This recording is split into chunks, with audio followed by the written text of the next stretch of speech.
আর আপনার 50% জয়েন যেহেতু করছেন, শুরু করে দিই।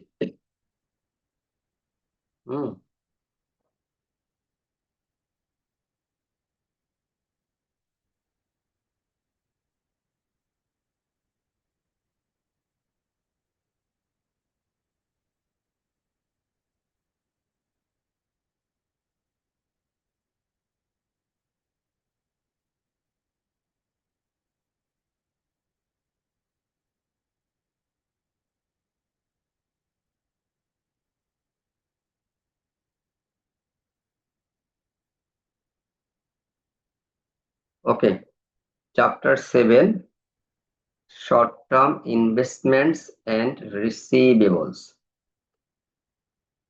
Investment is allocation or commitment or utilization of a specific amount of fund in a specific asset for a certain time period for earning desired rate of return is called investment.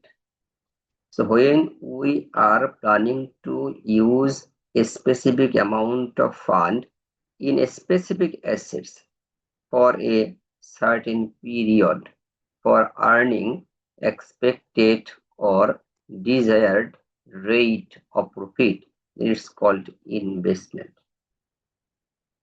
Our chapter is short-term investment. So from short-term, usually you can gauge or understand that this investment will be for less than 1 year time period. So investment made especially in financial assets for less than 1 year time period is known as here short-term investment. Have you idea about financial asset? Mehdi Iqbal. Say for T-bills, treasury bills. So shares, debentures, bonds, mutual funds, commercial paper, savings certificate, money market instrument, everything financial. FDR হবে না sir? FDR যদি থাকে কোনো?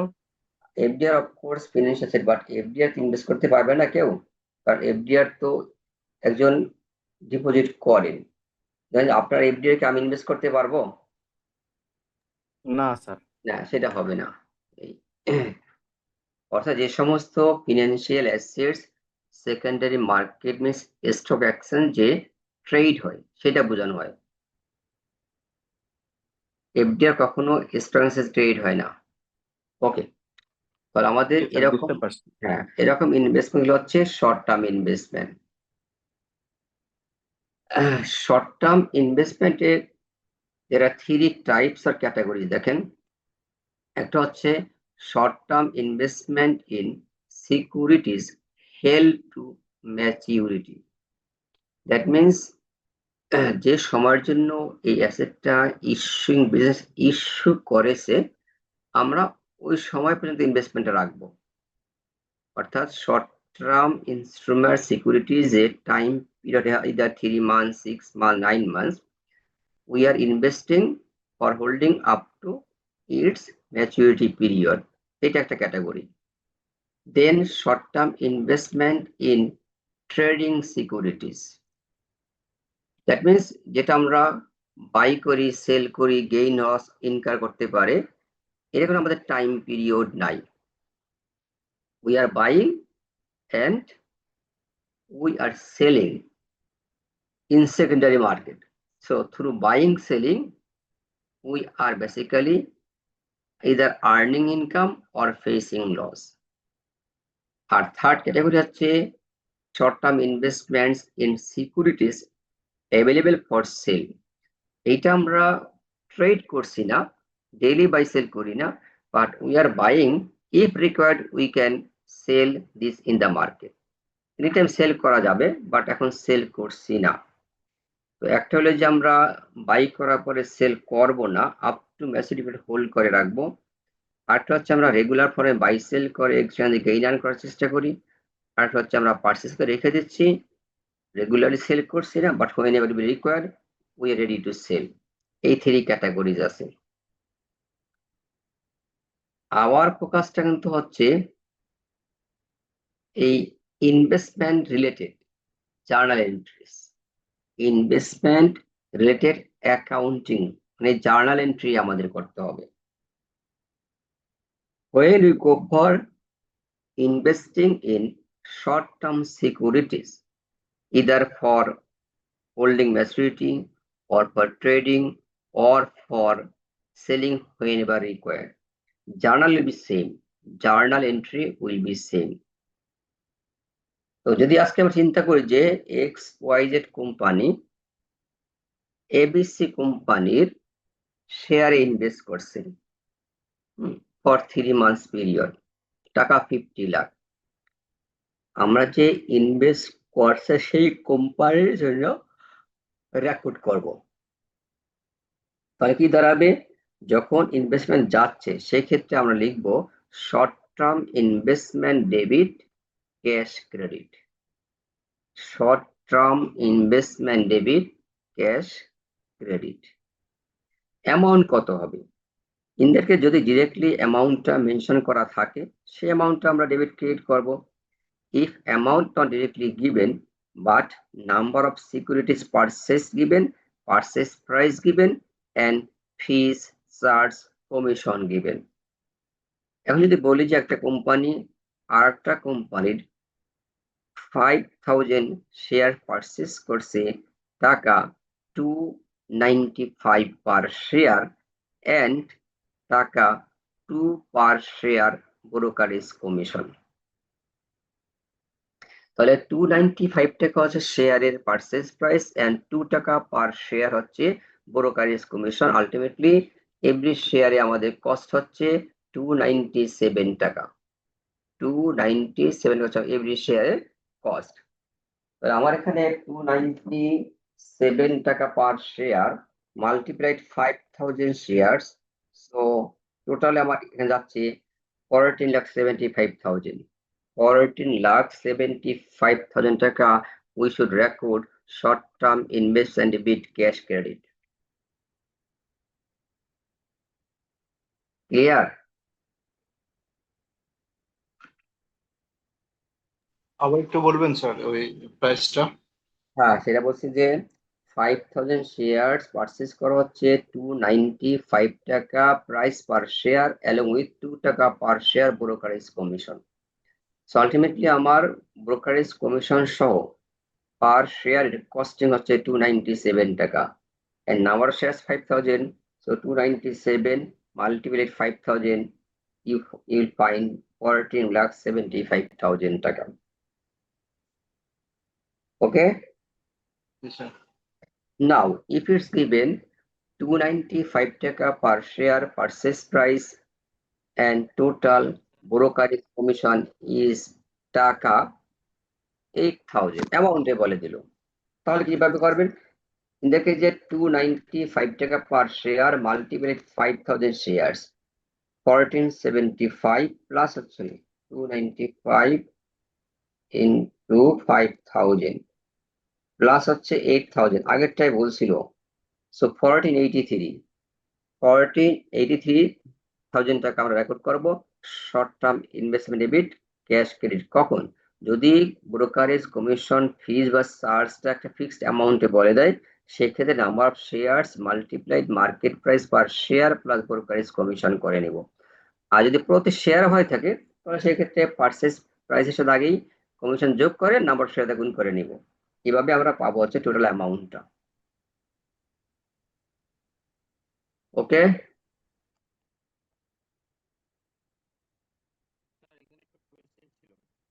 জি।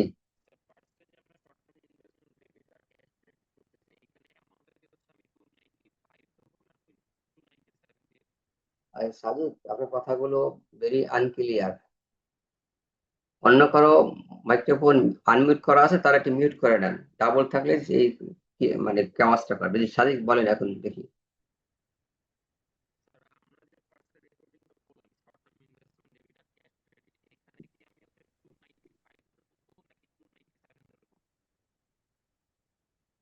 আচ্ছা, কেউ কি তার কথা শুনতে পেরেছেন ক্লিয়ারলি? না স্যার, ওনার মনে হয় না নেটে স্যার, সমস্যা। শোনা যাচ্ছে না। কাটা কাটা কথা। সাদিক, আপনার সিস্টেমে মনে হয় একটু প্রবলেম আছে।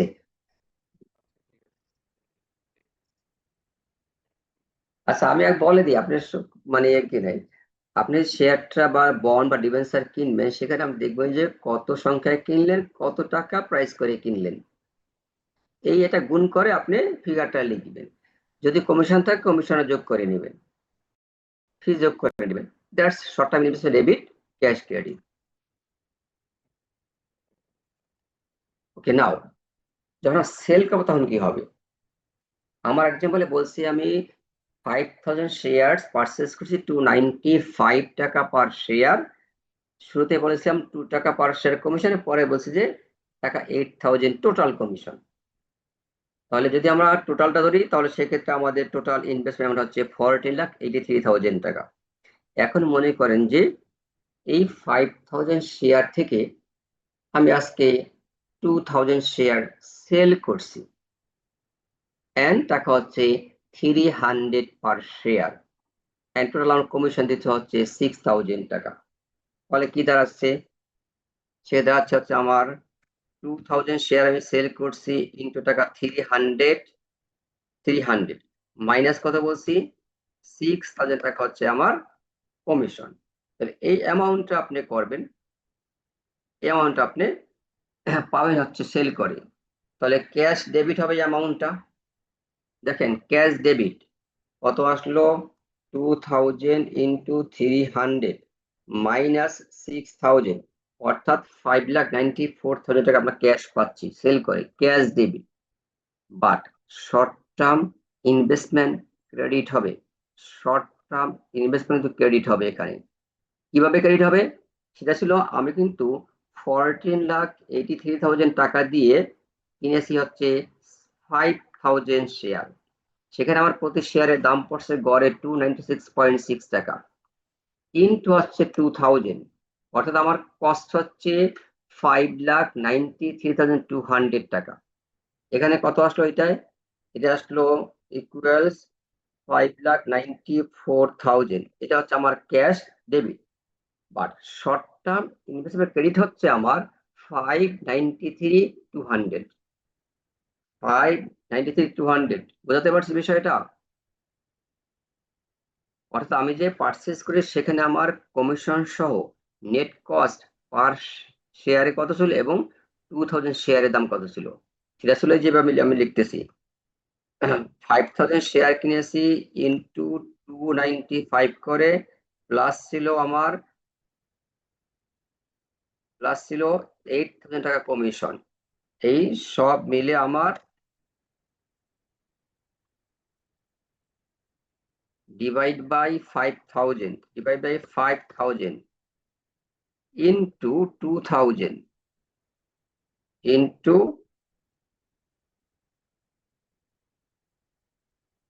2000 করেন, ইকুয়ালস পাবেন হচ্ছে আপনারা 5,93,200। তাহলে দেখেন, আপনি 5,93,200 টাকায় যে শেয়ারটা কিনেছিলেন সব খরচ, সেটা এখন সেল করলেন 5,94,000 এ। অর্থাৎ এখানে মাত্র আপনার কত টাকা, এই টাকা এটা লাভ হয়েছে না? লাভ কত? 800 টাকা স্যার, স্যার। 500 টাকা। 500 টাকা। তাহলে আমরা এখন কি লিখবো সেটা হচ্ছে, আমরা ক্যাশ পাচ্ছি 5,94,000 টাকা, তাহলে লিখবেন ক্যাশ ডেবিট 5,94,000 টাকা, শর্ট টার্ম ইনভেস্টমেন্ট ক্রেডিট 5,93,200 টাকা, and gain on sale of investment credit 800 টাকা। ক্লিয়ার? Yes sir. স্যার আন্ডারস্ট্যান্ডিংটা যদি একটু সামারি করি, তাহলে স্যার প্রথমে 5000 শেয়ার কিনছিলাম, সেখান থেকে 5 শেয়ারের হিসাবটা বের করে 2000 শেয়ারের দামটা বের করলাম। হ্যাঁ হ্যাঁ, right. ওই অ্যামাউন্টটা স্যার হচ্ছে কি আমার ডেবিট হচ্ছে, না না, আর এই ক্রেডিট। আমার ক্রেডিট সেল করতেছি তো। এই যে স্যার যেটা আপনি বলছেন যে এই যে নেট কস্টটা বের করছেন আপনি 5,000 শেয়ারের, এইটা তো আপনি ক্রেডিট করতেছেন, এটা হচ্ছে শর্ট টার্ম ইনভেস্টমেন্ট ক্রেডিট। জি স্যার। ওকে। আর ক্যাশ ডেবিট পাচ্ছেন এই যে এইটা, আর ডিফারেন্সটা হচ্ছে gain on sale of investment credit 800। জি, তার মানে স্যার 2000 শেয়ার কিনতে আমার যে খরচ হয়েছিল সেই অ্যামাউন্টটা ডেবিট করলাম, আর না বিক্রি না না, করার সেটা ক্রেডিট করতেছি প্লিজ, সেটা ক্রেডিট করতেছি সেল করার কারণে। ইনভেস্টমেন্ট যখন করি তখন ইনভেস্টমেন্ট ডেবিট হবে, সেল করলে ইনভেস্টমেন্ট ক্রেডিট হয়ে যাবে। আপনি কনফিউজ হলেন কেন?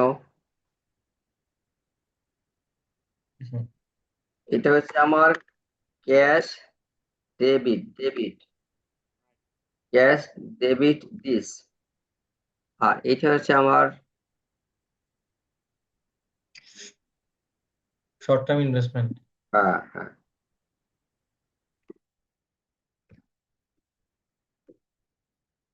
Short term investment credit.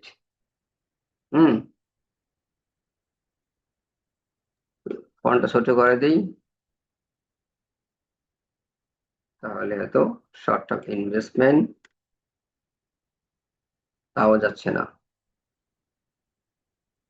Short term investment credit হলো এইটা। আর গেইন, এই যে gain on sale of investment credit, এমন একটা কথা হবে। ডিফারেন্সটা কত 800। আছে আমাদের? এই ওকে, এখন কি ক্লিয়ার আপনারা? জি স্যার। জি স্যার। স্যার হ্যাঁ। এখন ধরেন আবার যে যদি আমার এখানে সেল প্রাইসটা হয়ে যায় 280, তাহলে কি হবে? এই যে 295 টু মানে এটা, আর এই যে 280 সেল করলাম, 280 করে সেল করছে, তাহলে কত পাবো আমি? তখন পাবো হচ্ছে আমার 2000 মাল্টিপ্লাই 280 মাইনাস 6000 ইকুয়াল হচ্ছে আমার 5,54,000 টাকা আমি ক্যাশ পাচ্ছি। আর শর্ট টার্ম ইনভেস্ট ক্রেডিট কিন্তু আমার এটাই থাকছে 593। এবার কি হচ্ছে, আমার লস হচ্ছে না? জি স্যার। লস হচ্ছে মাইনাস 593,200, আমার লস হচ্ছে 39,200। হ্যাঁ লস। তখন কিন্তু এই যে এইটা থাকবে না, এটা উঠে যাবে, এখানে চলে আসবে ডেবিটে loss on sale of investment. কত টাকা? 39,200। হ্যাঁ।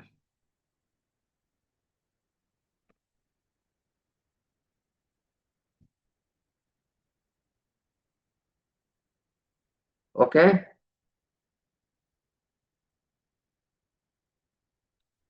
ক্লিয়ার আপনারা? এখন সেল করার ক্ষেত্রে ইকুয়াল অ্যামাউন্টে সেল করলে কোনো গেইন লস হবে না, আর হায়ার প্রাইস সেল করলে গেইন হবে, লোয়ার প্রাইসে লস হবে। এটা আমাদের এভাবে হিসাব করে লিখতে হবে।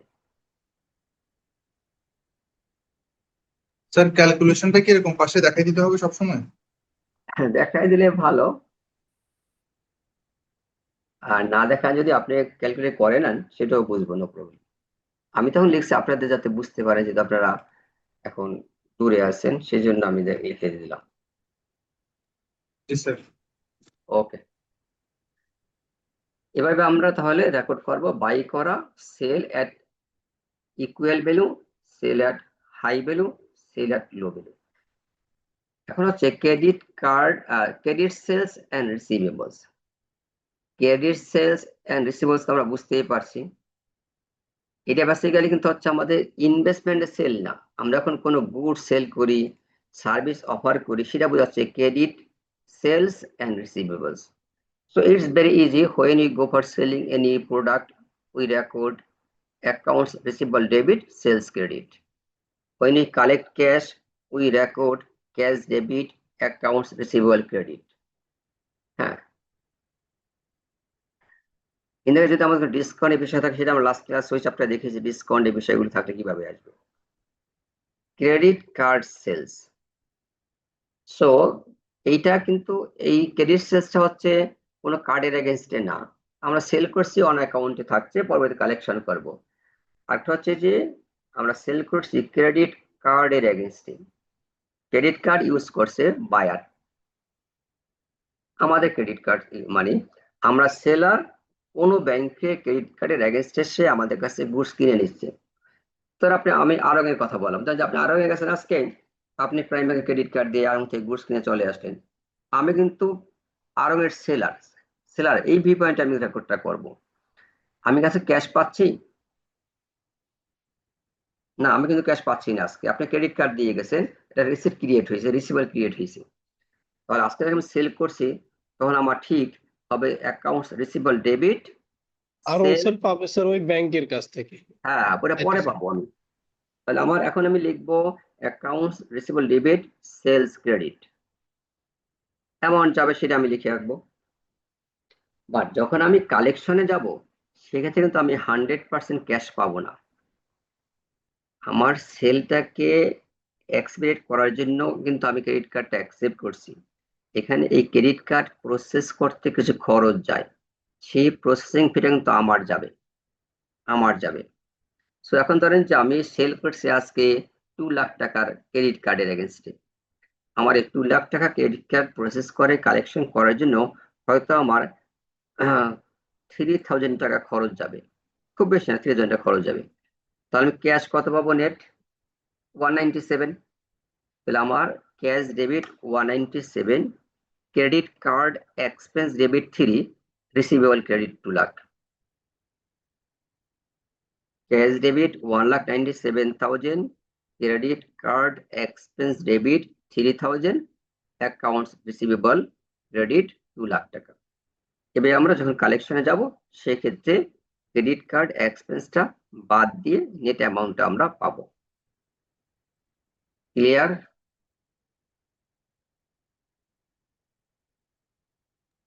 জি sir, clear.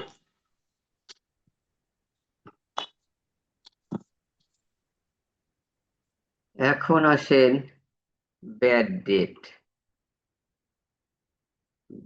Date. Good sell করছি সাদিক এর কাছে, আপনাদের সিআর সাদিক আব্দুল্লাহর কাছে গুড সেল করছি 10 লাখ টাকার on credit for 3 months period. 3 months expired, but Sadiq Abdullah আমার কোনো পেমেন্ট করে না। সেল করছি আনোয়ারের কাছে, সে পিরিয়ড এন্ডে পেমেন্ট করে দিয়েছে। সেল করছি সগিরের কাছে, সে পেমেন্ট করে দিয়ে দিয়েছে, সাদিক আব্দুল্লাহ পেমেন্টটা করেনি। অর্থাৎ all customers not being failure to make payment. Usually very few customer, minor percentage এই ফেলটা করে। যাক, যেটাই হোক না কেন আমার তো লস হচ্ছে, as seller আমার কিন্তু লস হচ্ছে when I fail to recover the fund from customer buyer against receivable, in that case I face loss। এরকম আমি ইন দ্য পাস্ট কত পার্সেন্ট টাকা কালেক্ট করতে পারি না। সেল করছি হয়তো আমি টোটালি 80 লাখ টাকা, তার মাঝে টু সাদিক ছিল 10 লাখ টাকা, তাহলে 10 লাখ 80 লাখ, তাহলে এই 10 লাখ টাকা কিন্তু আমার চলে যাচ্ছে ব্যাড ডেটে। সো এটা আমি অ্যামাউন্টে রাখতে পারি, এটা হচ্ছে পার্সেন্ট করা। সো 10/80 মিনস আমার 12.5% ব্যাড ডেট হয়ে যাচ্ছে। এখন এটা আমি কিভাবে রেকর্ড করব? ব্যাড ডেটটা আমাদের রেকর্ড করতে হবে, সেটার জন্য আমাদের দুটো মেথড আছে, একটা হচ্ছে direct write off method, another হচ্ছে allowance method. Direct write off method আর অ্যালাউন্স মেথড। ফার্স্ট আছেন ডিরেক্ট রাইট অফ মেথড। আমার কিন্তু আগে রেকর্ড করা আছে accounts receivable debit sales credit 10 lakh টাকা টু সাদিক আব্দুল্লাহ, এই অ্যামাউন্ট আমার ব্যাড ডেট হয়ে যাচ্ছে। তাহলে এখন আমার কি হবে? Bad debt expense debit accounts receivable credit 10 lakh, bad debt expense debit accounts receivable credit 10 lakh টাকা।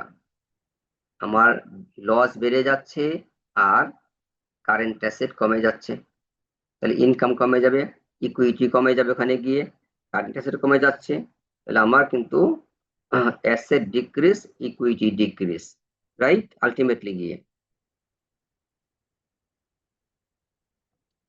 ক্লিয়ার? Yes, sir.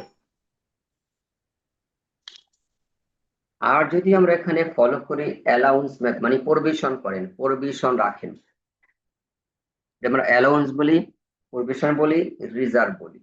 এই কোর্সে বেশি নামটা হচ্ছে অ্যালাউন্স। আমি ডিরেক্টলি এই 10 লাখ টাকাকে লস না দেখিয়ে একটু আশায় থাকবো, এটা রিজার্ভে যাব। তাহলে সেক্ষেত্রে আমি লিখবো হচ্ছে bad debt expense debit allowance for uncollectible accounts credit, allowance for uncollectible accounts credit, এটা এখানে নামটা দেওয়া হয়েছে। যদি আপনি বলেন যে মানে ব্যাড ডেট প্রভিশন বা অ্যালাউন্স, শুধু প্রভিশন, তাও হবে, সমস্যা, বাট এখানে মূল নামটা দিচ্ছে allowance for uncollectible accounts credit. 10 lakh টাকা লিখলাম, তাহলে bad debt expense debit allowance for uncollectible accounts credit হচ্ছে কখন? যখন আমরা যাচ্ছি অ্যালাউন্স মেথডে, প্রভিশন মেথডে। ক্লিয়ার?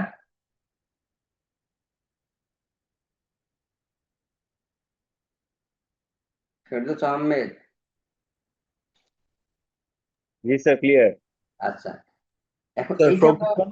হ্যাঁ, প্রভিশন আমরা রাখছি, এটা কতদিন রাখবো আমরা? প্রভিশন কতদিন থাকবে?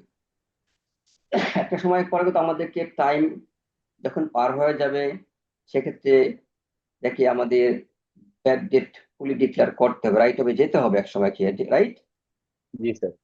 তো আমরা এখন প্রভিশনে যাচ্ছি, অ্যালাউন্সে যাচ্ছি, হয়তো ধরেন যে 3 মাস ক্রেডিট পিরিয়ড ছিল, 6 মাস, 9 মাস পরে গিয়ে আমরা আর আশায় থাকবো না, 9 মাস পরে গিয়ে এটাকে আমরা রাইট আপ করে দিব।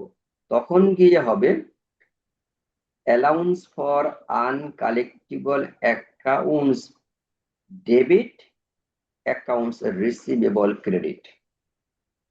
কারণ আমার তো অলরেডি ব্যাড ডেট ডেবিট করা আছে আগে, ব্যাড ডেট ডেবিট করে অ্যালাউন্স ক্রেডিট করা ছিল, এখন অ্যালাউন্স ডেবিট করে দেই, রিসিভেবল ক্রেডিট করে দিই, তাহলে অ্যালাউন্স আগের ক্রেডিট, এই ডেবিট এলিমিনেট হয়ে যাচ্ছে, আলটিমেট হয়ে যাচ্ছে আমার bad debt expense debit accounts receivable credit, অর্থাৎ রিসিভেবল ডিক্রিজ করছে আর এক্সপেন্স বা লস ইনক্রিজ করলো। Yeah, just right. স্যার এই যে অ্যালাউন্স ফর আনকালেক্টেবল, স্যার এটা কি হিসাবে স্যার ধরা হচ্ছে? স্যার এটা কি অ্যাসেট নাকি লাইবিলিটি নাকি স্যার এটা একটু যদি ক্লিয়ার করবেন? লায়াবিলিটি, এটা স্যার লাইবিলিটি। যে কোনো special provision, reserve, allowance liability. তাহলে আমরা কি করলাম, একটা হচ্ছে ডিরেক্টলি বাদ দিয়ে আসে, সেকেন্ড হচ্ছে অ্যালাউন্সের মাধ্যমে করছি। এখন হচ্ছে bad debt recoveries, bad debt recoveries. সিয়ামের মাস রোজা রাখতেছে, তারাবি সালাত আদায় করে, তারপরে কিয়ামুল লাইল করে, সাদাকা দান করে, এখন সাদিক ভাবলো, হায় রে, স্যারের টাকা তো দেই নাই, ইবাদত করে লাভ হবে কি? যদি স্যারের 10 লাখ টাকা না দেই আর সারাদিন ইবাদত করি, সিয়াম পালন করি, তাহলে আমার এই ইবাদত তো আল্লাহর কাছে কবুল হবে না, হায় হায়, আগে স্যারের টাকা শোধ করি। সেইটা রিয়েলাইজ করলো, আমাকে ফোন করলো, স্যার আপনার সাথে লেনদেন ছিল, অনলি ইলেকশন, সরি স্যার, টাকাটা দিয়ে দিব। আর আমি টাকাটা পাচ্ছি এখন, that is called bad debt recoveries. যদি আমি ডিরেক্ট রাইট অফ মেথড আগে অনুসরণ করে থাকি, bad debt expense debit accounts receivable credit, এইটার আন্ডারে যদি এখন সাদিক আব্দুল্লাহ তার আমার টাকাটা পরিশোধ করে দেয়, আমি টাকাটা পাচ্ছি, তাহলে সেক্ষেত্রে আগে আমাকে এই ডিরেক্ট রাইট অফটাকে এলিমিনেট করতে হবে, ইলিমিনেট করে ফেলতে হবে। কি লিখেছিলাম? Bad debt expense debit accounts receivable credit, এইটাকে আপনি এলিমিনেট করে রিভার্স করে দেন, accounts receivable debit bad debt expense credit. তার মানে এখন আমার রাইট অফ নাই, ব্যাড ডেট এক্সপেন্স ডেবিট করেছিলাম, এখন ক্রেডিট করছি, তাহলে ব্যাড ডেট এক্সপেন্স অ্যাকাউন্টটা হয়ে যাচ্ছে ইলিমিনেটেড। আর অ্যাকাউন্টস রিসিভেবল আমি আগে ক্রেডিট আমার ডিক্রিজ করেছিলাম, এখন আবার ডেবিট আবার ইনক্রিজ করে দিচ্ছি, তাহলে আগের অবস্থানে চলে যাচ্ছি। এখন আমি ক্যাশ পাচ্ছি, তাহলে cash debit accounts receivable credit. যখন রিকভারি হবে, রিকভারি করার ক্ষেত্রে আপনার আগের রাইট অফটাকে ইলিমিনেট করে প্রিভিয়াস পজিশনে যেতে হবে, অরিজিনাল পজিশনে যেতে হবে, তারপরে আপনি ক্যাশ পাবেন। তাহলে খেয়াল করেন যে রিকভারি ক্ষেত্রে ফার্স্ট আমি accounts receivable debit bad debt expense credit, তারপরে গিয়ে লিখবো cash debit accounts receivable credit. দুটো জানাল হবে। ডিরেক্ট রাইট অফ মেথডে ব্যাড ডেট রিকভারি হলে 2 এন্ট্রি হবে, একটা হবে অ্যাকাউন্টস রিসিভেবল ডেবিট, মানে এটা আবার বাড়বে, ব্যাড ডেট এক্সপেন্স ক্রেডিট এটা কমে যাবে। সেকেন্ড হবে cash debit accounts receivable credit.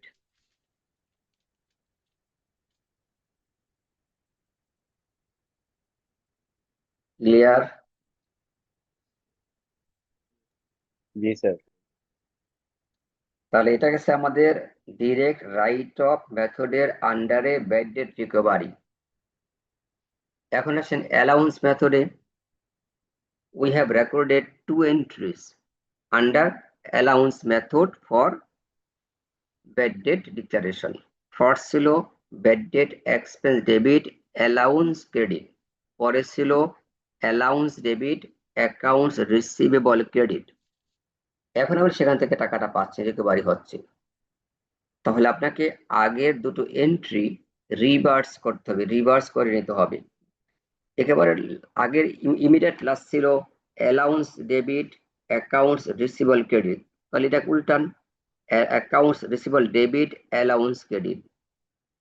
আর এর আগেরটা ছিল allowance credit bad debt expense debit, এখন উল্টিয়ে দেন allowance debit bad debt expense credit. অর্থাৎ আপনার এখানে ব্যাড ডেট এক্সপেন্সটাও এলিমিনেট হয়ে যাচ্ছে, অ্যালাউন্সটাও এলিমিনেট হয়ে যাচ্ছে, তাহলে থাকছে শুধুমাত্র আপনার অ্যাকাউন্টস রিসিভেবল ডেবিটটা থাকছে। এখন ক্যাশ পাবেন, cash debit accounts receivable credit. তাহলে অ্যালাউন্স মেথডে রিকভারি করার ক্ষেত্রে 3টা এন্ট্রি হবে, আর ডিরেক্ট রাইট মেথডে 2টো এন্ট্রি হবে। লাস্টেরটা কি ক্যাশ ডেবিট? হ্যাঁ, cash debit accounts receivable credit. Okay sir.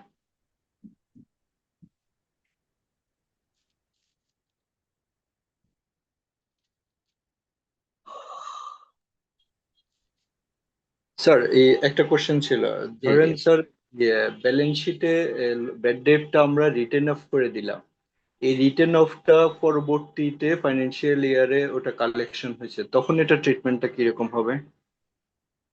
এটা হচ্ছে prior period adjustment, prior period অ্যাডজাস্টমেন্টের আন্ডারে এটা রিপোর্ট করতে হবে। আচ্ছা।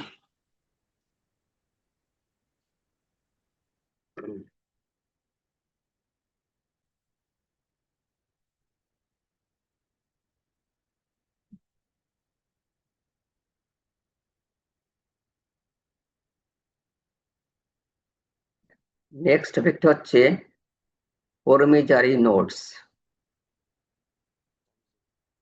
You know cheque, bill of exchange and promissory notes, এই তিনটাকে বলা হয় আপনার নেগোশিয়েবল ইনস্ট্রুমেন্ট। নেগোশিয়েবল ইনস্ট্রুমেন্ট বলা হয় তিনটাকে, cheque, bill of exchange and promissory note.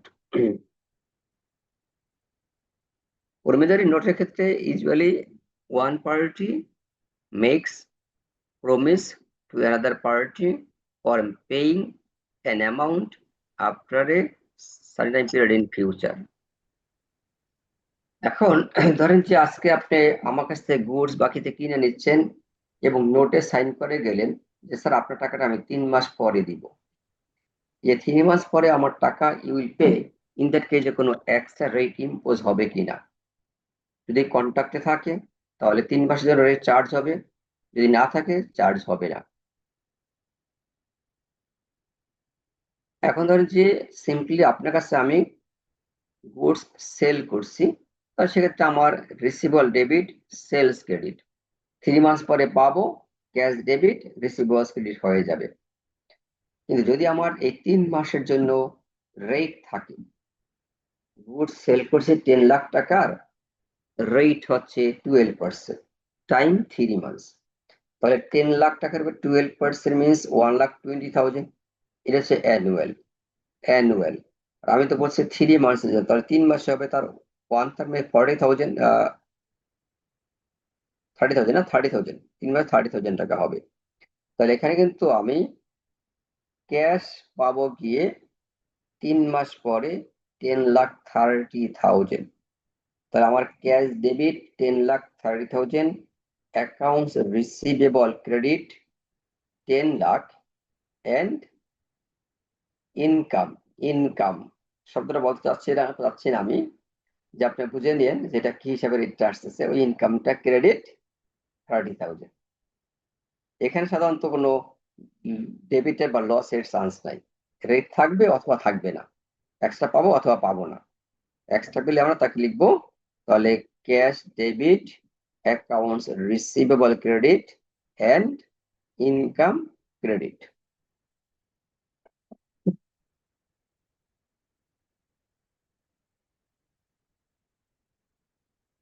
Three months back, 3 মাস ব্যাকে আমি সাদিকের কাছে 10 লাখ টাকার গুডস অন অ্যাকাউন্টে সেল করেছিলাম 3 মাস সময়ের জন্য। তখন রেকর্ডিং ছিল accounts receivable debit, sales credit. আজকে 3 মাস পার হয়ে যাচ্ছে, সাদিক পেমেন্টটা করছে না। উল্টো সে আমাকে রিকোয়েস্ট করলো, স্যার আপনি আরো 3 মাস সময়ের জন্য একটা ডকুমেন্ট ক্রিয়েট করেন। সেটা হচ্ছে যে সে এখন প্রমিস করা যাবে, এতদিন ছিল অলিখিত, এখন লিখিত চলে আসবে। ক্লাসরুমে ক্লাস নিচ্ছি, পরে কথা বলবো ইনশাআল্লাহ।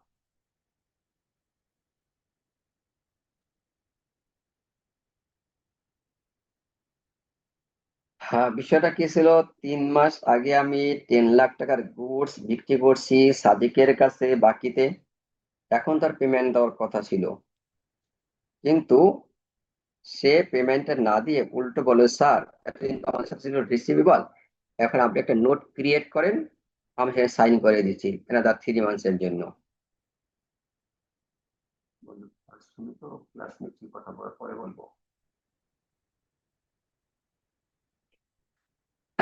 ওকে, সো তাহলে এখন কি দাঁড়াবে, 3 লাখ টাকার গুডস যদি রেট সহ থাকে ওই যে 30,000 টাকা, সে এখন পেমেন্ট না করে বরং 3 মাসের জন্য আমাকে একটা নোটে সাইন করতে বলে, এখন আপনার প্রয়োজন নোট ক্রিয়েট হবে, তাহলে সেক্ষেত্রে হবে notes receivable debit, notes receivable debit, accounts receivable credit. নোটে ভ্যালু দাঁড়াচ্ছে 10 লাখ 30,000, যদি ওই রেটটা থাকে, না তাহলে 10 লাখ, তাহলে notes receivable debit, accounts receivable credit, and income credit. এখন তার কাছে আমার একটা ফর্মাল ডকুমেন্ট আছে যার নাম হচ্ছে নোটস রিসিভেবল, 3 মাস ম্যাচুরিটি পিরিয়ড, ভ্যালু হচ্ছে 10,30,000। এখানেও সাধারণত একটা রেট থাকে, বেনিফিট অফ রেট থাকে। 3 মাস পরে গিয়ে যদি কোনো রেট না থাকে, আব্দুল্লাহ আমাকে পেমেন্ট দিয়ে দেয়, তাহলে cash debit, notes receivable credit, cash debit, notes receivable credit. যদি কোনো রেট থাকে তাহলে ক্যাশ ডেবিট ওই বেনিফিট সহ, notes receivable credit and again income credit. আপনারা বুঝতেছেন? জি স্যার। স্যার ওকে, এখন 3 মাস পরে যদি সাদিক আব্দুল্লাহ ফেল করে পেমেন্ট করতে, দ্যাট ইজ কল্ড ডিসঅনার, অর্থাৎ আমার নোটটাকে সে অনার করতে পারেনি, টাইমলি পেমেন্ট করতে পারেনি। যে কোনো প্রমিজারি নোট নোট রিসিভেবল গুলো যদি এট ম্যাচুরিটি পেমেন্ট না হয় তাকে বলা হয় dishonour of note. Dishonour of note. Dishonour হলে এই ডকুমেন্টটার ভ্যালিড থাকে না। ডিস অনার অর্থাৎ টাইম পিরিয়ড তো শেষ, আর এটা ভ্যালিড থাকবে না। সেক্ষেত্রে এটা automatically will be converted into accounts receivable. In that case, automatically these will be converted into accounts receivable.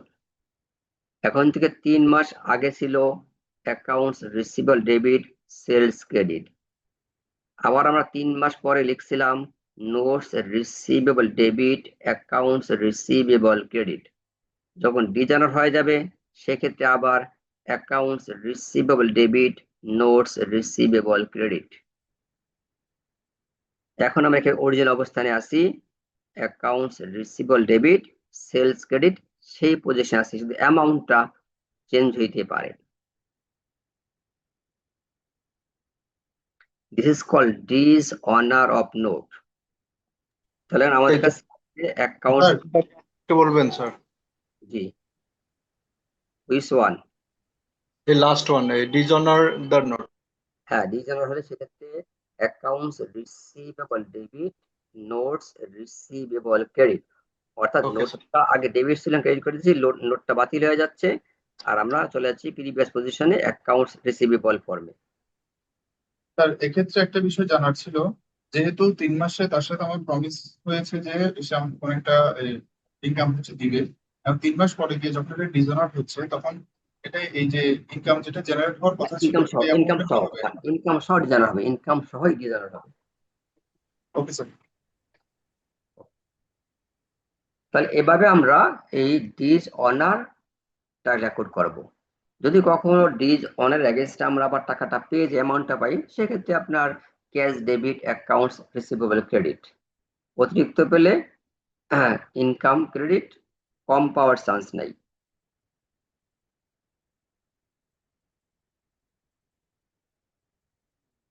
এখন হচ্ছে লাস্ট পার্টটা, converting receivables into cash before they are due.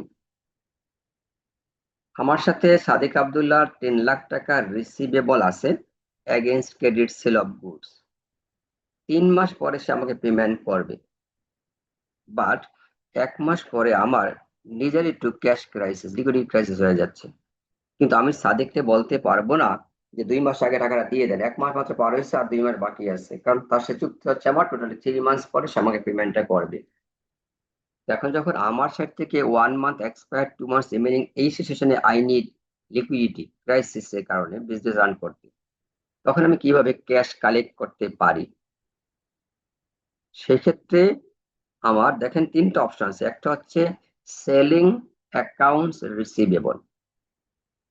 Selling অর্থাৎ আমি এই রিসিভেবল ডকুমেন্টটা যে কোনো থার্ড পার্টির কাছে সেল করে টাকা নিয়ে আসব। এই 1 এবং 3 মোটামুটি একই, সেলিং অ্যাকাউন্টস রিসিভেবল, আর 3 হচ্ছে ডিসকাউন্টিং নোটস রিসিভেবল। এই সেলের ক্ষেত্রে কিন্তু আমাকে ডিসকাউন্ট দিতে হবে, যেটা প্রথম আছে এটা কিন্তু কখনো আমাকে ফেস ভ্যালু কেউ দিবে না, পার ভ্যালু কেউ আমাকে দিবে না, আমাকে অবশ্যই ডিসকাউন্ট দিতে হবে। আর এখানে বলা আছে ডিসকাউন্টিং নোটস রিসিভেবল, দুটা মোটামুটি সেমই।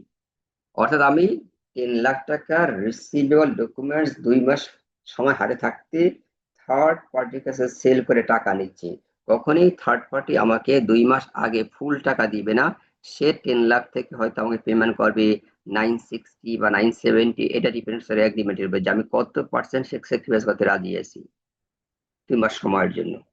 তাহলে সেক্ষেত্রে আমি ক্যাশ পাচ্ছি লেস দেন 10 লাখ, ধরেন পাচ্ছি 970, তাহলে cash debit 970, discount debit 30 and receivable credit 10 lakh.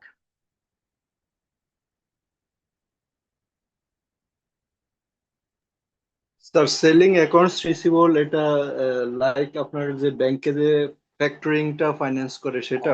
হ্যাঁ, এই সেলটাকে ফ্যাক্টরিং বলা হয়, ফ্যাক্টরিং রিসিভেবলস। জি sir.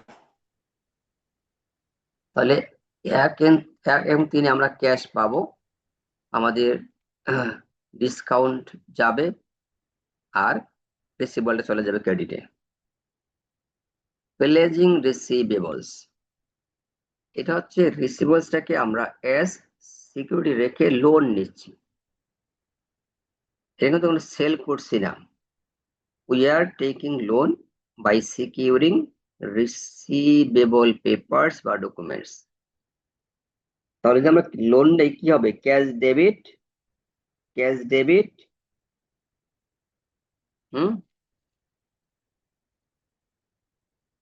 Cash debit, short term borrowing credit হয়ে যাবে। শর্ট টার্ম বরোয়িং ব্র্যাকেটে দিবেন প্লেজিং রিসিভেবলস, রিসিভেবলস।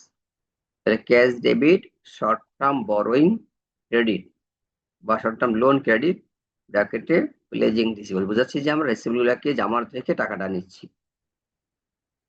এইভাবে আমরা রেকর্ড করব এন্ট্রিজ ইন দিস চ্যাপ্টার।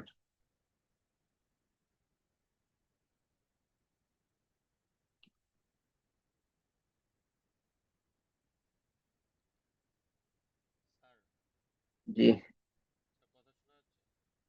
হ্যাঁ হ্যাঁ, আপনি ভালো হয়ে গেছেন, এখন শোনা যাচ্ছে।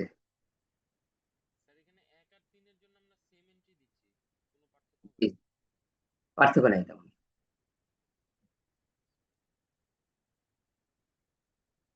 আচ্ছা, এখন আসেন আমরা প্রবলেম সলভ করি।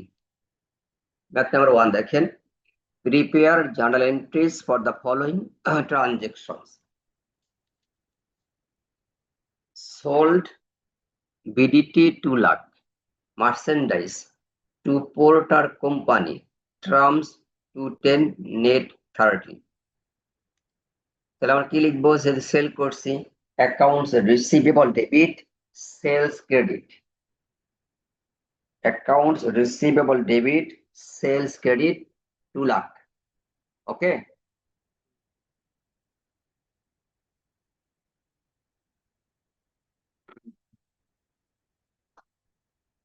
রেকর্ড করছেন? স্যার জি sir.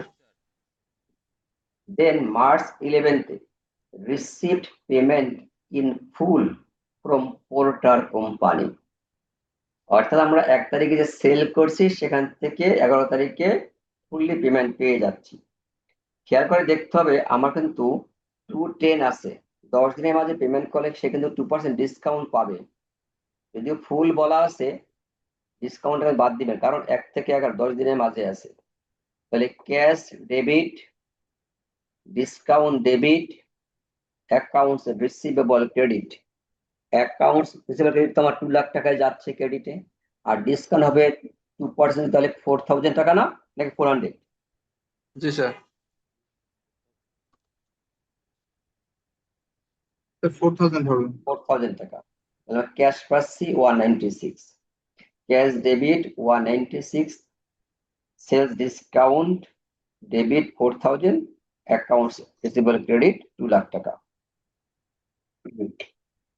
Then March 13, March 12, accepted Jono Companies BTD 3 lakh টাকা 6 month 12% notes receivable। অর্থাৎ আমরা এখানে একটা নোটস রিসিভেবল অ্যাকসেপ্ট করছি, নোটস রিসিভেবল। কিসের এগেইনস্টে সেটা বলা নাই, অর্থাৎ দুটা পার্টির মাঝে এখানে আপনার একটা নোট ক্রিয়েট হচ্ছে, এটা আমরা এগ্রি করে নিচ্ছি। তাহলে আমরা এখানে লিখবো notes receivable debit, either sales credit অথবা accounts receivable credit. Notes receivable debit, sales credit or accounts receivable credit. যদি আগের সেল থাকে ক্রেডিটে সেজন্য লিখছি আমরা অ্যাকাউন্টস রিসিভেবল ক্রেডিট, আর যদি এখনই সেল হয়ে থাকে তাহলে just sales directly credit. Sir এখানে তো এখনই সেল হয়েছে, এটা তো বোঝা যাচ্ছে না, কিন্তু বলা হয়েছে অ্যাকসেপ্ট যেহেতু করা হয়েছে তারপরে আগেই সেল করা হয়েছে নাকি? এই জন্য তাহলে আমরা notes receivable debit, accounts receivable credit এটা লিখলাম। পরে আসেন মার্চ 13, মেড ডিলান ক্রেডিট কার্ড সেলস টাকা 1,32,000। আমরা ক্রেডিট কার্ড সেল করছি, এটা এখানে আমরা লিখবো accounts receivable debit sales credit 1,32,000।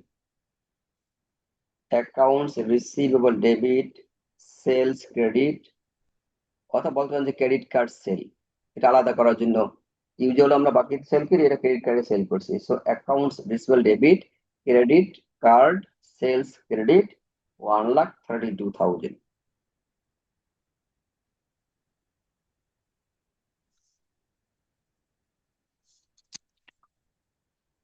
Then March 15th, made Visa credit card sales 6,70,000.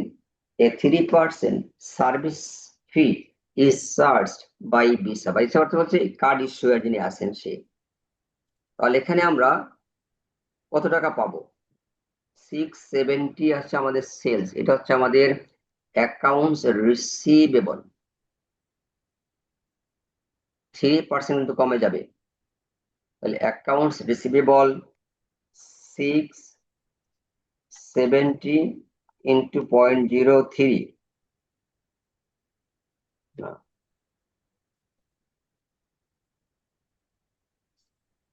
649,900, 649,900 হচ্ছে অ্যাকাউন্টস রিসিভেবল ডেবিট। আর ক্রেডিট কার্ড এক্সপেন্স সেটা হচ্ছে 20,100, 20,100।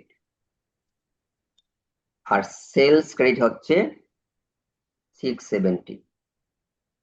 অ্যাকাউন্টস রিসিভেবল ডেবিট বলছিলাম 649,900, ক্রেডিট কার্ড এক্সপেন্স ডেবিট 20,100, আর সেলস ক্রেডিট 670।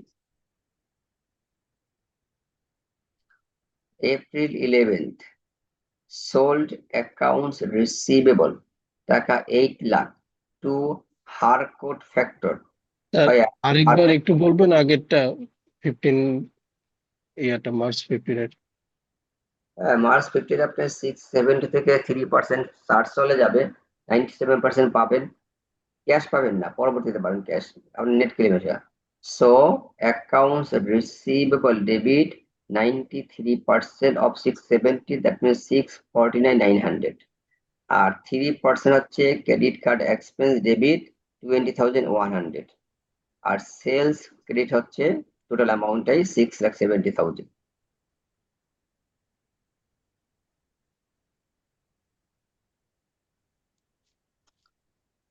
নেক্সট ছিল আমাদের April 11-এ sold accounts receivability 8 lakh to Harcourt Factor, where Harcourt assesses a service charge of 2%। এইবার কিন্তু হচ্ছে আমরা রিসিভার সেল করেছি ফ্যাক্টরিং এর কাছে, এখানে আমরা cash debit service charge debit receivables credit. Cash debit পাবেন আপনি 8 লাখের 98%, so 7,84,000। Cash debit 7,84,000। Discount charge বলেন বা সার্ভিস চার্জ বলেন debit 16,000 and accounts receivable credit 8 lakh।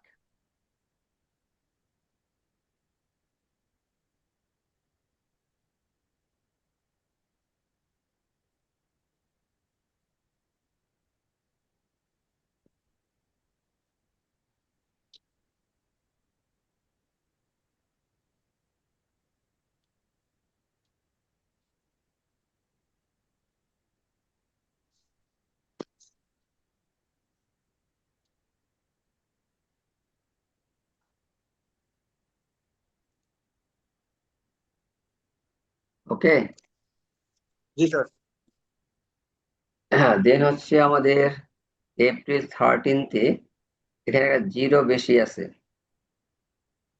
কারণ আমার সেল করে থাকেন মার্চের 13 তারিখে আমরা সেল করছি হচ্ছে made deal credit card sales 132,000। আর এখানে যদি পাই 8,20,000 তাহলে হয় না তো। Received collections of BDT 82,000 on dealer company credit card sales and added finance charge 1.5% to the remaining balance। অর্থাৎ এটা একটু ল্যাঙ্গুয়েজটা ভুল আছে, যে আমরা এই অ্যামাউন্টটা পাচ্ছি 1.5% চার্জ কেটে, 1.5% চার্জ কাটা যাবে এই 82,000 থেকে, এটা হলো মূল কথা। তাহলে এখন আমাদের রিসিভেবল ক্রেডিট হবে 82,000 আর ক্যাশ ক্রেডিট হবে 98.5%। সো 82,000 ইন্টু 0.985, তাহলে আপনি পাবেন 80,770। ক্যাশ ডেবিট 80,770, দেন সার্ভিস চার্জ ডেবিট 1230 টাকা, আর রিসিভেবল ক্রেডিট হচ্ছে 82,000।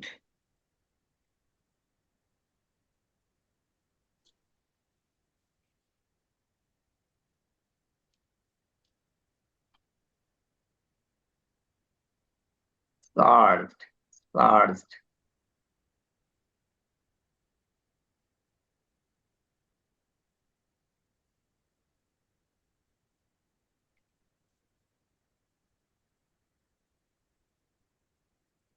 okay.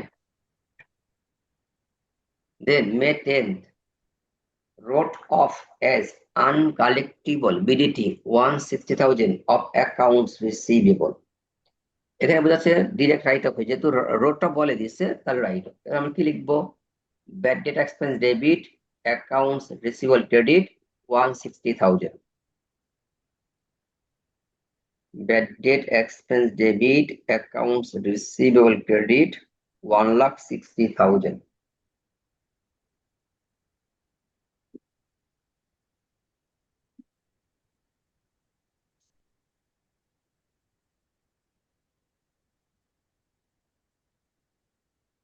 Okay. স্যার জি। Then June 30th, accounts receivable total টাকা 20 lakh. The bad debt percentage is 1% of accounts receivable. তার মানে 20 লাখের 1%, 20,000 টাকা। At June 30th, the credit balance in the allowance account is টাকা 35,000 before adjustment. তাহলে কি দাঁড়াচ্ছে? আপনাকে 20 লাখ টাকার উপরে 1% ব্যাড ডেট চার্জ করতে হবে এবং এটা অ্যালাউন্সে রাখতে হবে। কিন্তু অলরেডি আপনার এইটার চার্জ করার আগে জুন 30 তারিখে ক্রেডিট ব্যালেন্স অফ অ্যালাউন্স অ্যাকাউন্টে আছে 35,000 টাকা, তার মানে বেশি রাখা আছে। আপনার অ্যামাউন্ট হয় 20,000, আপনার রেখেছেন আগেই 35,000 টাকা। তাহলে কি করতে হবে? আপনি রেখেছেন bad debt expense debit allowance credit 35,000, but অ্যামাউন্টটা শুড বি 20,000। তাহলে আপনাকে এটা রিভার্স করে দেন, allowance debit 15,000, bad debt expense credit 15,000, তাহলে 20,000 টাকা থাকবে নেট। কি হবে স্যার? অ্যালাউন্স 15,000, হ্যাঁ হ্যাঁ, allowance debit 15,000, bad debt expense credit 15,000, অর্থাৎ আপনি ব্যালেন্সটা কমিয়ে নিয়েছেন, অ্যালাউন্সটা কমায় নিতেছেন, ওকে বেশি স্যার, রাখা আছে। Okay sir. যদি উল্টো হইতো এখানে ধরেন যে ইফ ইটস 15,000, তাহলে কি করতেন? তাহলে আপনাকে আরো 5,000 টাকা রাখতে হবে। তাহলে bad debt expense bad debt debit expense allowance 5,000। Credit 5,000, হ্যাঁ bad okay debt sir, expense debit allowance credit 5,000 দিয়ে রেখে দিতে হবে। বা যদি বলে এইটা ডেবিট ব্যালেন্স, এটা ডেবিটে আছে, এই অবস্থা মানে ডেবিটে চলে গেছেন,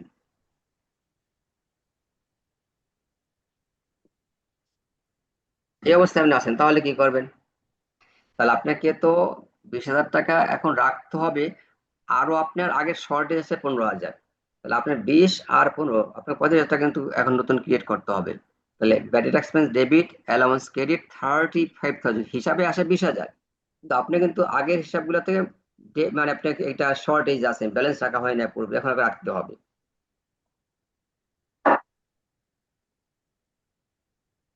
ওকে, দেন হচ্ছে July 16, one of accounts receivable written off in May টাকা 4 lakh receive the amount in full. এটা বলছে যে আপনি মে মাসে একটা অ্যামাউন্টকে রাইট অফ করে আসছেন, সেই টাকাটা এখন পেয়ে যাচ্ছেন, বাট কোন মেথডে সেটা বলা হয় নাই। ডিরেক্ট রাইট অফে নাকি অ্যালাউন্সে? আমাদের ধরে নিচ্ছি ডিরেক্ট রাইট অফেই। তো সেক্ষেত্রে আমাকে বলছিলাম যে যখন রিকভারি হবে ব্যাড ডেট, সেক্ষেত্রে রাইট অফের একটা রিভার্স এন্ট্রি দিতে হবে। তো এটাকে আমরা আগে লিখবো accounts receivable debit bad debt expense credit 4 lakh টাকা, দেন লিখবো cash debit accounts receivable credit 4 lakh টাকা।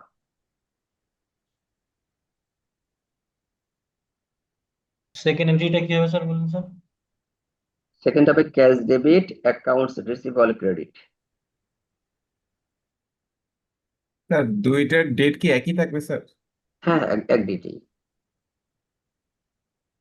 স্যার প্রথম যেটা মে মাসের জন্য স্যার একটা এন্ট্রিটা দিলাম স্যার, এটা তো ওটা তো জুনে। ওটা তো মে মাসে চলে গেছে, ওটা তো মে মাসে আমরা জানি না আসলে কোন তারিখে দিয়েছে, বলে দিয়েছে যে মে মাসে রাইট অফ করেছে, এখন টাকাটা পাওয়া যাচ্ছে।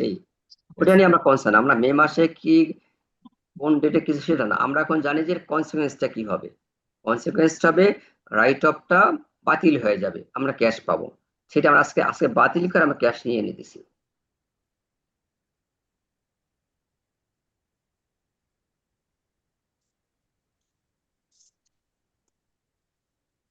নাম্বার 2, লাস্ট এন্ট্রিটা লাস্ট এন্ট্রি ছিল accounts receivable debit bad debt expense credit, পরে ছিল cash debit accounts receivable credit.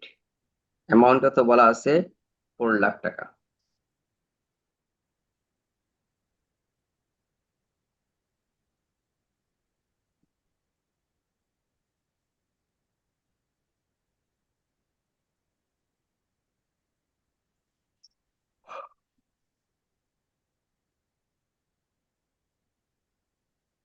Okay,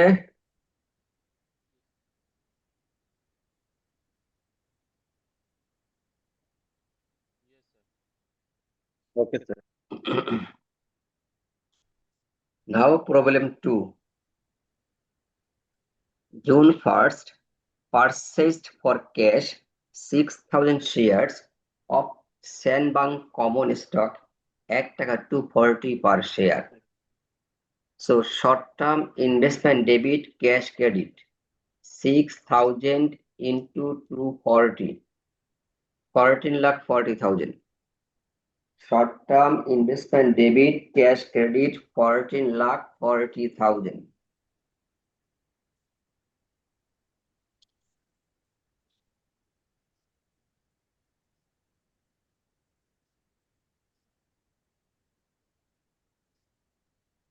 Then July 1st purchased for cash 8,000 shares of Say Corporation common stock at টাকা 330 per share. Same short-term investment debit cash credit 8,000 into 330. So 26,40,000.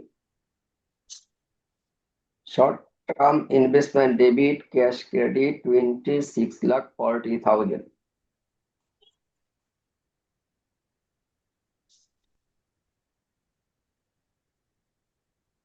September 1st received a 10 টাকা per share dividend from Say Corporation.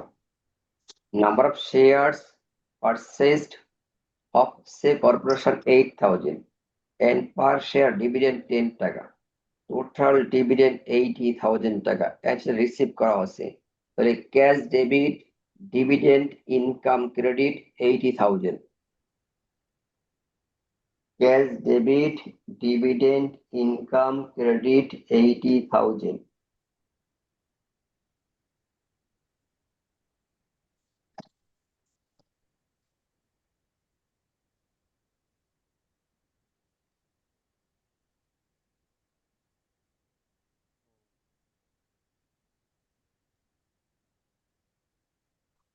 Okay, G sir.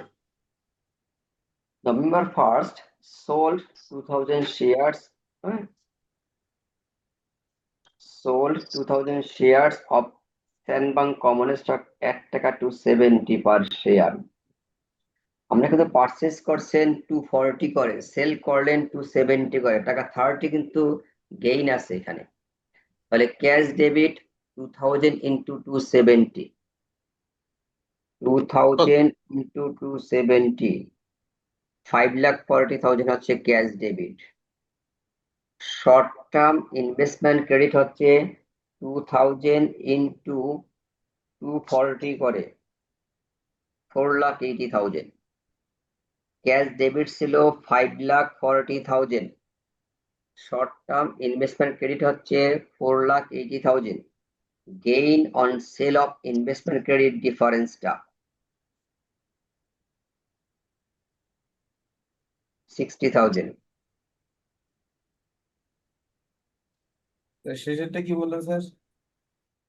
একটাই দিতে বলছি, cash debit 540, short term investment credit 480, gain on sale of investment credit 60।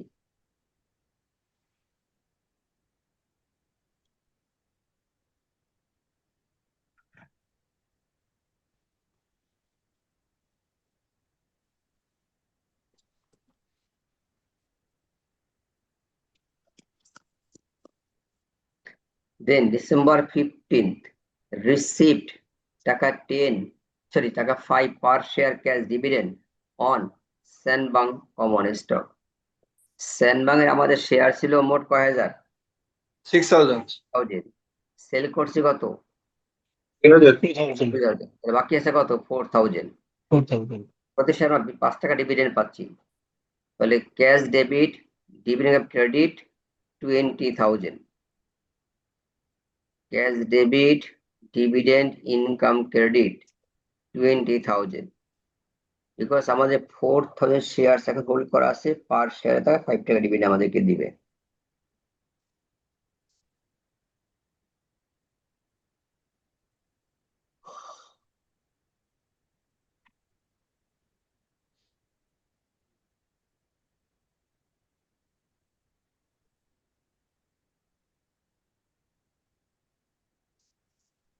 Next, at December 31st, the fair value per share were Senbang টাকা 250 and say 300. আমাদের স্যাংবাং এর share আছে 4,000, মার্কেটে তার দাম আছে 250 করে, আমাদের পারচেস করা ছিল 240 করে, তাহলে 10 টাকা বেশি আছে প্রতি শেয়ারের। তাহলে 4,000 ইন্টু 10, অর্থাৎ 40,000 টাকা মার্কেটের দাম বেশি আছে এখন। আর সের ক্ষেত্রে আমাদের পারচেস প্রাইস ছিল 330, এখন আছে 300, টাকা 30 করে ফল করছে। 8,000 শেয়ার, তাহলে 8,000 শেয়ার ইন্টু 30 করে কত আসলো? 240 না? আমাদের লস হচ্ছে 240, গেইন হচ্ছে কত বলছি? 40, তাহলে 2 লাখ টাকা কিন্তু আমরা নেট লসে আছি। ক্লিয়ার? দুটো শেয়ার মিলে আমাদের নেট লসে আছে আমরা 2 লাখ টাকা। কিভাবে বুঝছেন তো?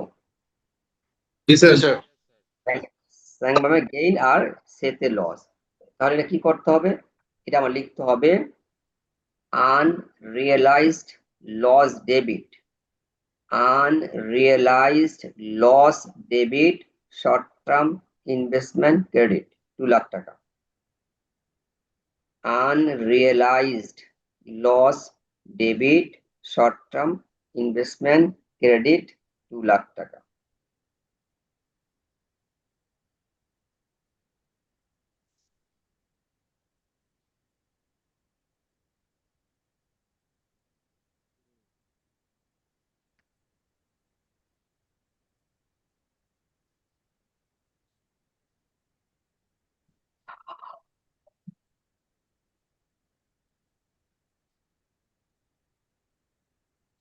স্যার ক্যালকুলেশনটা আরেকবার বলবেন? ক্যালকুলেশন আপনি দেখেন যে আপনার স্যাংবাংয়ে আমাদের গেইন আছে 4,000 শেয়ারে 10 টাকা করে 40,000 টাকা, আর সে কর্পোরেশন আমাদের লস আছে 8,000 শেয়ারে 30 টাকা করে 2,40,000 টাকা। তাই গেইন 40,000, লস 240, নেট লস হচ্ছে 2 লাখ টাকা।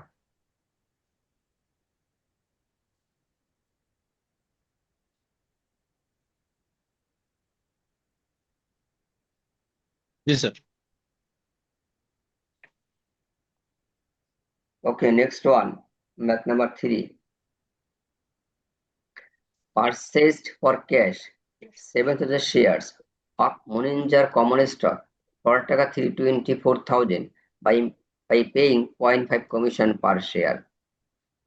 অর্থাৎ 7,000 শেয়ারের পারচেজ প্রাইস হচ্ছে 3,24,000 আর সাথে আমাদেরকে 0.5 টাকা কমিশন দিতে হবে। তাহলে 7,000-এর উপরে 0.5 করে কমিশন দিতে হলে আমাদের আরো যাবে 3,500 টাকা। এন্ড শেয়ার দাম হচ্ছে 324, টোটাল আমাদের যাবে হচ্ছে 3,500, 3,27,500। তো লিখেন short term investment debit cash credit 3,27,500। Sir একটু 3,27,500। 327,500 ওকে। শর্ট টার্ম ইনভেস্টমেন্ট এটা আর হচ্ছে term investment debit cash credit. Cash credit. মার্চের ফার্স্টে purchased for cash 5,000 shares of Tatman common stock for টাকা 2 লাখ। এর সাথে বলা আছে short term investment debit cash credit 2 lakh. Short term investment debit cash credit 2 lakh.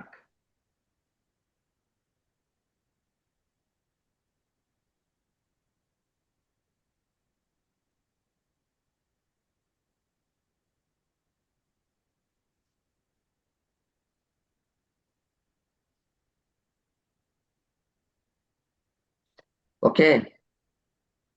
Okay Then sir. April 1st purchased 500 of টাকা 10,000 7% coupon EOCAM bonds for টাকা 50 lakh where coupon is payable on April 1st and October 1st. এটা হচ্ছে এই company ইয়াকম কোম্পানির bond কিনছে 500 bond 10,000 করে, total টাকা হচ্ছে 50 লাখ টাকা। তাহলে এখানে short term investment debit cash credit 50 lakh. ওই কুপন যে পাবে সেটা হলো ওই সময় ডেট দেখা যায়, আজকে তার কুপন পাচ্ছে, ইনকাম পাচ্ছে না।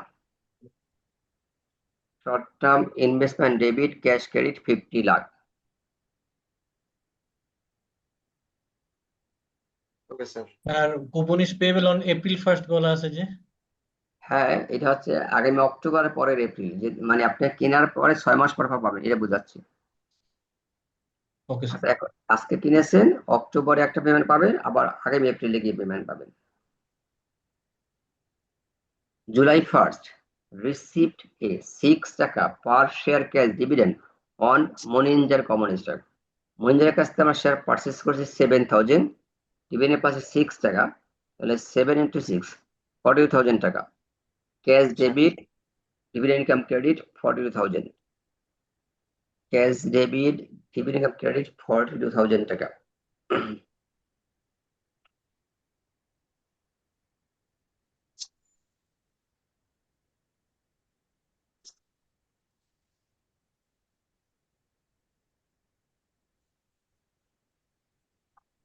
ওকে। জি স্যার। স্যার কত টাকা স্যার? 42। 7,000-এ 6 টাকা হলে 42 হয় না? একটু নিজের জি স্যার। মাথাটা কাজে লাগান। অগাস্টের ফার্স্টে sold 2,000 shares of Moninjar common stock at টাকা 580 per share with commission টাকা 14,500। আমরা মুঞ্জারের শেয়ার কিনেছিলাম একেবারে ফার্স্ট ফেব্রুয়ারি 1st-এ 7,000 শেয়ার্স, আমাদের কস্ট পড়েছিল 327,500, খেয়াল আছে? জি স্যার। পড়ছে 325,500। এখন আমরা সেল করতেছি 2,000 শেয়ার 580 করে, দেখেন এই যে 2,000 into 580 মাইনাস কমিশন যাবে হচ্ছে 14,500, কমিশন চলে যাবে, এটা আমরা ক্যাশ পাবো। তাহলে 2,000 into 580 মাইনাস 14,500, 11,000 না 11,45,500, 11,45,500 ক্যাশ পাবো আমরা।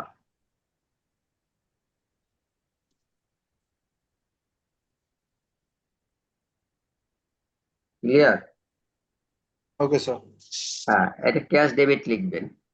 শর্ট টার্ম ইনভেস্টমেন্ট ক্রেডিট আসেন। শর্ট টার্ম ইনভেস্টমেন্ট ক্রেডিট হবে হচ্ছে আপনি কিন্তু শেয়ার কিনছেন হচ্ছে 3,07,500 টাকা দিয়ে শেয়ার পেয়েছিলেন আপনি 7,000 শেয়ার পেয়েছিলেন। এটা ছিল আপনার তখনকার অ্যাভারেজ প্রাইস, ঠিক আছে, কমিশন সহ এটা ছিল আপনার গড়ে প্রাইস অ্যাভারেজে। এই ইনটু হচ্ছে ইনটু আপনি বিক্রি করেন 2,000 ইনটু 2,000 ইকুয়ালস কত আসে? তাহলে 3,07,500 ভাগ 7,000 গুণ 2,000, 93,571, 93,571 ক্রেডিট, ঠিক আছে, শর্ট টার্ম ইনভেস্টমেন্ট ক্রেডিট 93,571। আর ডেবিট কত ছিল? ক্যাশ ডেবিট কত? 11,45,500 অনেক গেইন আমাদের, হ্যাঁ, অনেক গেইন হচ্ছে আমাদের, গেইন অন সেল, ডিফারেন্সটা gain on sale of investment.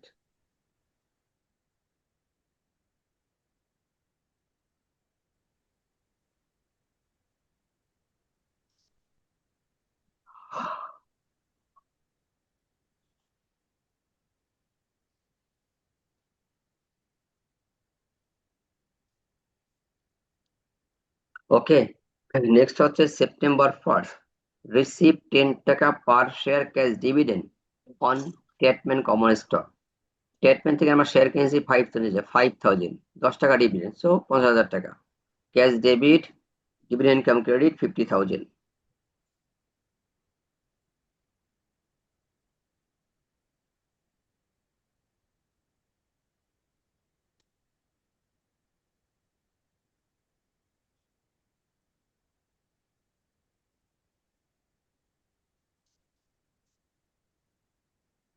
Sorry sir, শুনতে পাইনি স্যার।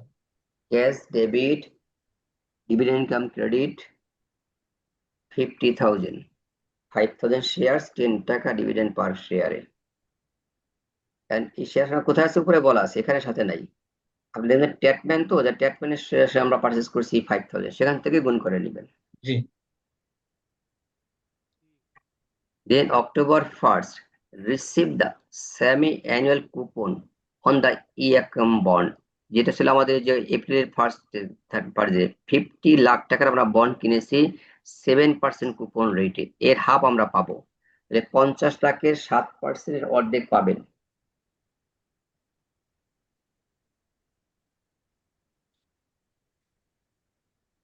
দ্যাট মিনস 1,70,000 টাকা আপনারা এখন পাবেন cash debit coupon income credit. Cash debit coupon income credit 1,75,000, 50 লাখের 7%, এটা হচ্ছে ইয়ারলি, বাট আপনি পাবেন half yearly, semi annual pay, অর্ধেক পাবেন। Cash debit coupon income credit 1,75,000।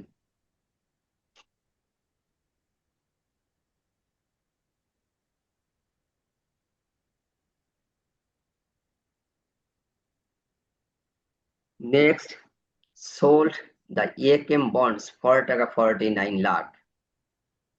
তাহলে আপনি ইনভেস্ট করছেন 50 লাখ, সেল করলেন 49-এ, তাহলে লস হয়েছে।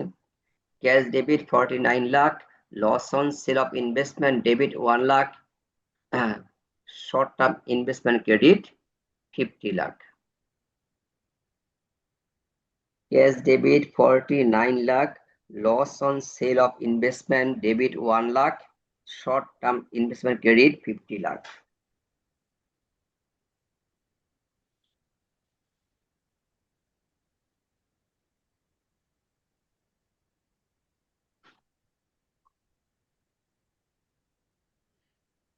Okay sir.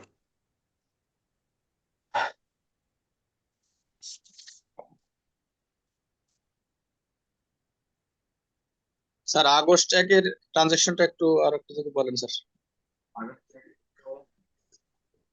আপনার শেয়ার 580 করে কমিশন দেবে 14,500 এখনো দেখানো আছে। দেখেন যে আপনি ক্যাশ কত টাকা পাচ্ছেন, সে ক্যাশ আমরা পেয়েছিলাম মনে হয় 11 যে 11,45,500 মনে আছে আমার, এটা আমরা ক্যাশ পাচ্ছি। Cash debit 11,45,500। Short term investment credit হচ্ছে এই ফিগারটা, এই যে দেখানো আছে শর্ট টার্ম ইনভেস্টমেন্ট ক্রেডিট হচ্ছে এই ফিগারটা 327,700 ইন্টু 2000 93,571 আসছিল না? ফিগারটা কতজন আসছিল? এখানে আসছিল স্যার 3,87,000। 93,571 টাকা। হ্যাঁ সেটা বলছি 93,571। আর ডিফারেন্স হচ্ছে gain on sale of investment credit. Gain on sale of investment হচ্ছে ডিফারেন্স। 10,51,929 টাকা। রাইট, এটাই।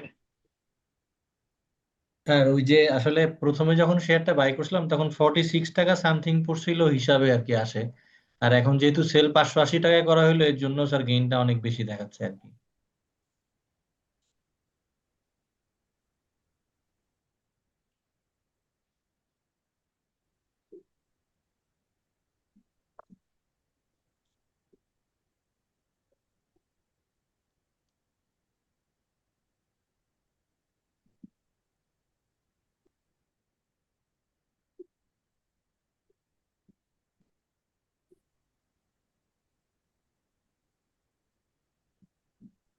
ওকে, তাহলে আর কোনো কনফিউশন আছে আপনাদের? না স্যার। না স্যার।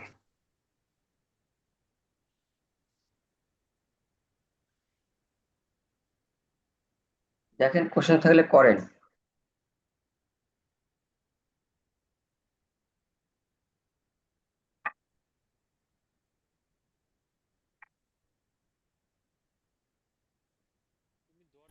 স্যার চ্যাপ্টার 7 তো সেকেন্ড মিটে ইনক্লুডেড না, তাই না?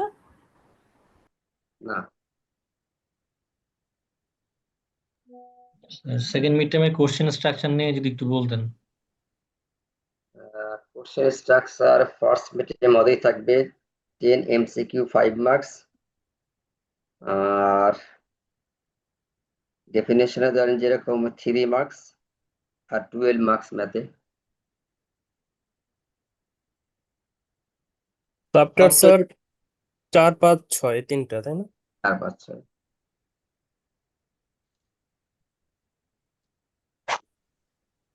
আপনাদের সাথে মনে হয় একটা ক্লাস মেবি ইন পার্সন হবে 28 তারিখে, না? মিডের আগে? হবে না মিডের আগে স্যার অনলাইনেই হবে স্যার, ইন পার্সন হবে না স্যার। ও আচ্ছা আচ্ছা, মিডের আগে 27 তারিখে। 27 মার্চের ক্লাসটা অনলাইন হচ্ছে, না? জি স্যার। জি স্যার। 28 পরে? 28 তারিখ। এই স্যার শনিবার স্যার। 28। 28 তারিখে, হ্যাঁ, তাহলে অনলাইনে হবে, না? সেদিন আমরা বেসিক্যালি চ্যাপ্টার 4, 5, 6 এগুলো আপনাদের মিডিয়া ব্যাপারে রিভিউ করবো। আপনারা আপনাদের পড়াশোনা করে সমস্যাগুলো রেজ করে রাখবেন। Okay sir. Review class sir. জি, review class mainly. Review class শেষ হয়ে গেলে যদি সময় থাকে তাহলে আমরা পড়াশোনা শুরু করব। আমাদের তাড়াহুড়া নাই, আমাদের সেমিস্টার তো এটা বাকি আছে অনেক সময়। আমরা অলরেডি 7 চ্যাপ্টার শেষ করলাম।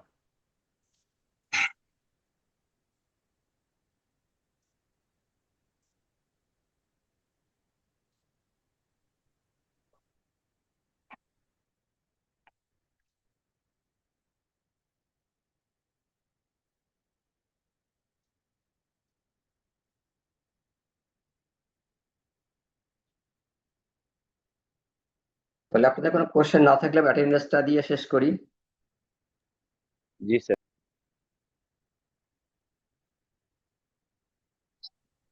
Abdullah Al Fahad, Abdullah Al Fahad. Mohammad Faridur Rahman Khan, yes sir. Mohammad Raihan Shahriar Sifat, yes sir. Mohammad Tanvir Hossain, yes sir. S M Jawadul Hamim, S M Jawadul Hamim, Safwan Ahmed Shafak, Safwan Ahmed, no. Raihan Ahmed,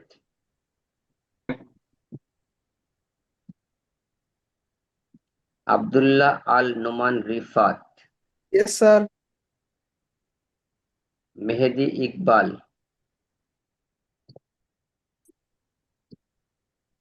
মেহেদি Iqbal,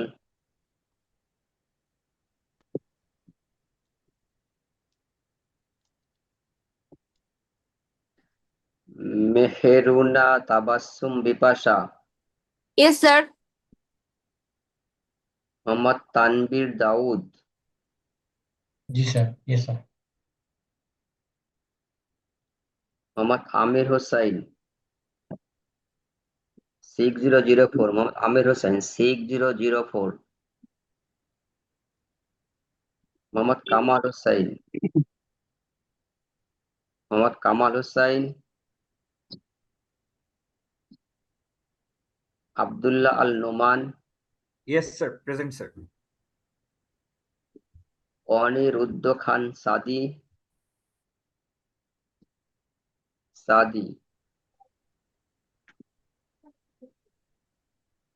Mohammad Ohiduzzaman Shanto, Yes, sir. Mohammad Amir Hossain 6012, Sadia Islam Samia,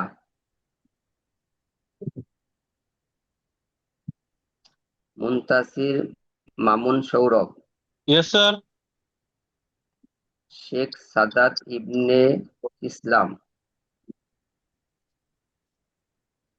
কেজে Himel Arifin,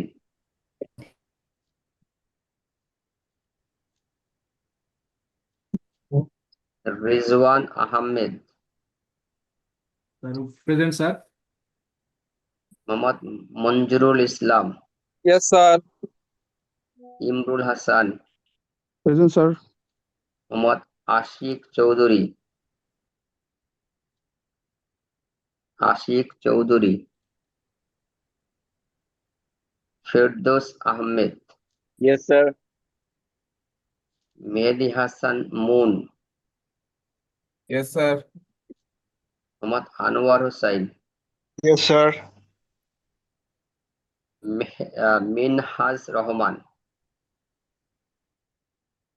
Minhaj Rahman, Sheikh Sharif Uddin, Yes, sir.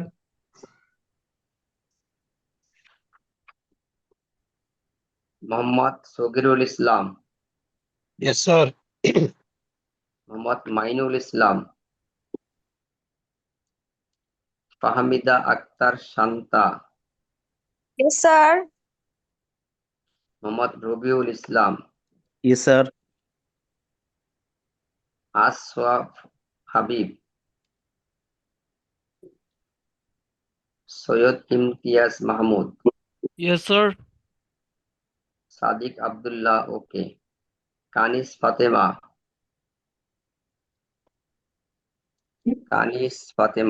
Yes, sir. Gaffar Bin Rashid Bhuiyan, Yes, sir. Mohammad Ariful ইসলাম,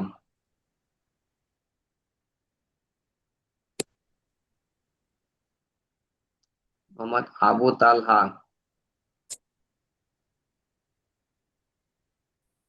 Sudipta Bardhan, Sir. Nabil Ibrahim, Mohammad Humayun Kabir, Yes, sir. Khadija Akter, Present, sir. ওকে। স্যার মেহেদি ইকবাল মিস হয়েছে স্যার, আমি মিস করছি স্যার মেহেদি ইকবাল। আমি দিয়ে দিয়েছি। Thank you sir.